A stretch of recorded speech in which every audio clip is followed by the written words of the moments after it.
సెల్లుంటే నాకు చాలు యేసయ్యా, దాని వెంటే నేను ఉంటానేసయ్యా. సెల్లుంటే నాకు చాలు యేసయ్యా, యవనస్తులందరూ ఇదే, దాని వెంటే నేను ఉంటానేసయ్యా. వాట్సాప్ చాలయ్యా, ఫేస్బుక్ చాలయ్యా, యూట్యూబ్ చాలయ్యా, ఇన్స్టాగ్రామ్ చాలయ్యా. అదే బతుకులు. నిజంగా చెప్తున్నా, యవనస్తులందరూ రక్షణ తీసుకున్న వారు తీసుకొని వారికి అందరికి తగులుతుంది పాడేది, అవునా? ఆ సెల్ ఫోన్ ఉంటే నాకు చాలు, ఆ సెల్ ఫోన్ ఉంటే నాకు చాలు. మళ్ళీ లాస్ట్లో ఏసయ్యా, సెల్లుంటే నాకు చాలు ఏసయ్యా. ఏసయ్య చెబుతున్నాం మనం, సెల్లు చాలయ్యా నాకు, దాని అంటే నేను ఉంటాను.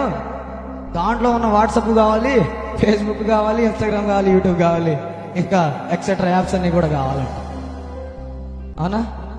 అదే బతుకుల్లో బ్రతుకుతున్నాం ఇప్పుడు మనం. ఆ బ్రతుకుల్ని మార్చడానికి యేసయ్య 2024 సంవత్సరాల క్రితం ఇప్పుడు మనం జరుపుకున్నటువంటి క్రిస్మస్ దినమున ఆయన పుట్టాడు. చప్పట్లు కొట్టండి.